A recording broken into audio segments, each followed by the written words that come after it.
If you're trying to grow your business with video, there's one invisible bottleneck quietly stealing hours of your time a week. And it's not what you think. Most people assume it's scripting, filming, editing, but it starts way before that. And it follows you through the content creation process, making your videos less engaging, less interesting, and less effective at converting views into clients. So in this video, I'm going to show you 2 systems that you absolutely need if you want to grow your business with video and you don't want to spend all your time in the edit suite, or you don't want to edit your videos at all. So stick with me because we're going to talk about what these 2 systems are and how you can install them in your video creation process, why the systems are critical if you plan to outsource your video editing, and some common pitfalls that I see business owners make when they're trying to create videos at scale but don't have these systems in place. Why should you take it from me? I've spent the last 20 years creating videos for everything from television news stories to business to client videos to promotions. Full disclosure, these 2 habits have changed everything for me, and I'll tell you why. I came from a television news background where I wasn't very organized. I literally spent my days flying by the seat of my pants. I would arrive at work in the morning, get a story, and I'd be out the door. I wouldn't have time to think. I wouldn't have much time to research because the deadline was the deadline, whether I was ready for it or not.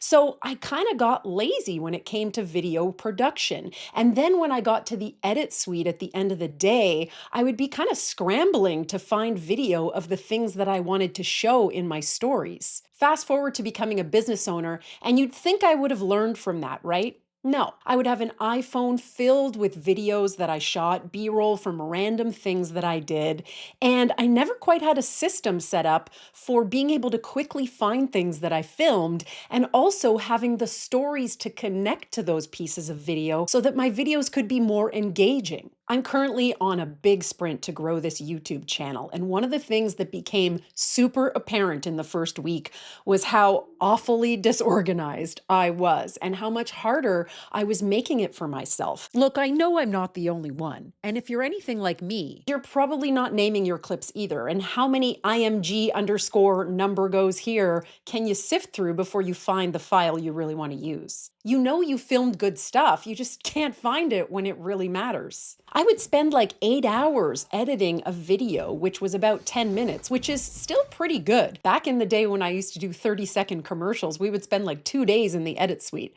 So that's not an incredible amount of time. But when you're trying to release 2 long-form videos a week, you just don't have that kind of luxury to spend 8 hours editing something. And I knew that in order to be sustainable with my YouTube sprint, and maybe this is something that you're trying to do as well, that way of working just had to stop. Think about it. Every time you sit down to create a video, there's a hidden cost most business owners don't see. You're not just filming or recording, you're deciding. What story are you going to tell? What visuals are you going to use? What examples fit here from your practice or from your business, past clients, or your own life? That decision load adds up really fast. Like all things in business, it's about having a system that you stick to that keeps you disciplined and consistent. So let's get into it. The first system is what I call the story bank. Your story bank holds the raw material of your messaging. Think personal stories, client transformations, teaching moments, mistakes and lessons that you reference often in your content. It's organized by emotion and theme, so you can quickly call on it when you're trying to incorporate that into your content. Need an example of perseverance? Boom, just use that keyword and there you go. Need a client win that proves the point?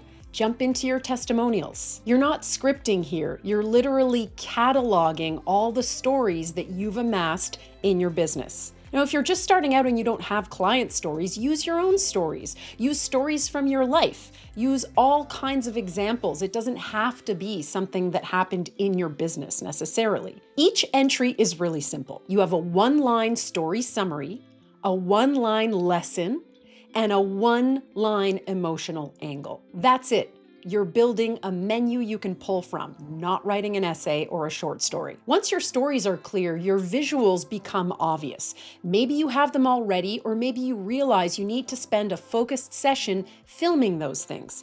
That's where the second system comes in, and this one is your B-roll bank. This is your visual library. We're not organizing this by project or by date. It's not a chronology. It's organized by location, activity, mood. So when you talk about planning, you know exactly where to look. When you talk about growth, you already have visuals to support it. When you talk about struggle, you know exactly what you're showing on screen. Instead of scrambling every time you make a video, you can batch record your B-roll once, put it in your bank, and then you've got it every time. And I know what you might be thinking, but what if I use the same visuals over and over again? Well, spoiler alert, people don't pay attention that closely. And I'm not saying use the exact same B-roll in every video, but no one's gonna notice if you have the exact same shot of you working on your computer in video 1 and video 4.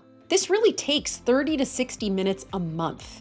We want shots of you walking, typing, thinking, drinking coffee, workspace shots, and then of course any shots that make sense given what you do. So if you're a chiropractor, do you have visuals of you actually doing that on a client who said it was okay, obviously? If you're a life coach, do you have visuals of you having a session with someone? If you're an interior designer, do you have visuals of yourself working with clients or picking fabrics or looking at tile samples? Then you organize it immediately, and this is key. You don't let it sit on your phone for months and months on end only to scroll back through and think, where was that shot of so-and-so? And I've done that so many times, so no judgment. This step is non-negotiable and must become part of your workflow from now on. Now, you've got the story bank and you've got the B-roll bank. Did you know that these systems have to talk to each other?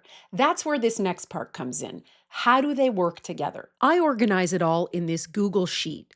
In my Drive, I have folders for the story bank and the B-roll bank, but I keep it all organized here so that I can easily click on the links to get to the documents I need for stories and the videos I need for B-roll. The best part is this sheet gives you visibility as to which stories go best with which B-roll and vice versa. I've actually created that Google Sheet for you, and I've linked it down below this video. There will be times that you just don't have B-roll of your own for things that you want to show, not tell. And that's where stock footage comes in. That's another area of your B-roll bank that you're going to want to build up. Are there specific types of shots that you use over and over and over again that you don't want to have to go hunting for every time? So what I've done over the past few weeks is create longer videos of B-roll, of stock footage of people on their phones, people filming content, people on their computers, audiences scrolling. And that way I don't have to go and find those shots every single time I create a video. Sometimes it means the same shots end up in different videos, but we're looking at creating content at scale. And remember, your subscribers, your followers don't always see every single video you make. So don't be worried about repetition. It's actually a good thing in marketing. And if you're outsourcing your video editing to an editor, this is even more important, because how many times have I heard clients come to me and say, oh, my video editor made this video and I hate the B-roll he chose.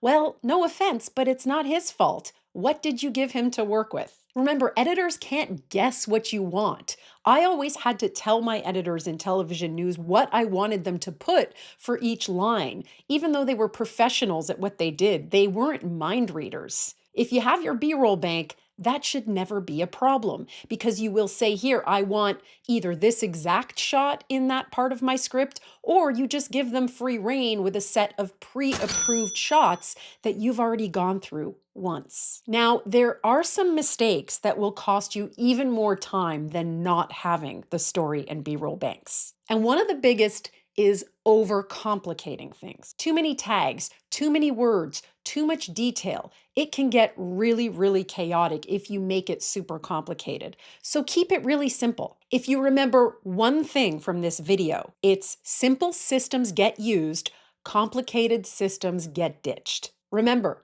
one line, one lesson, one emotion. That's what keeps this friction-free and guarantees you'll actually do it. Now, for the B-roll bank, there's one thing that you're going to have to commit to doing, which is filming the B-roll if you don't have it already. And there's a couple of habits that will make you much more successful with this.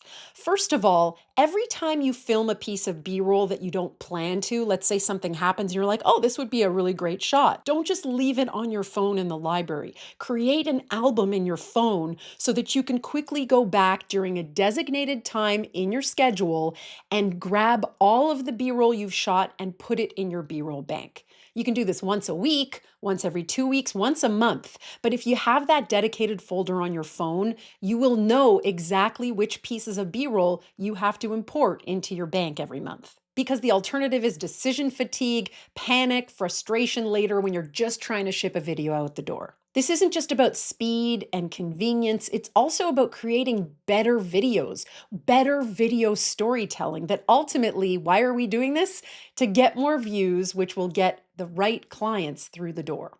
All right, I don't like you just learning and then going away and going, that's a good idea. I want you to actually put this into action. So here's what I want you to do this week. Below, I have linked some resources for you. They're completely free, and you can download them and start creating your story bank and B-roll bank. Once this is all in place, planning, scripting, filming, editing, they all become dramatically easier. And if scripting is something that you struggle with, you'll want to watch this next video because I have a process for that too.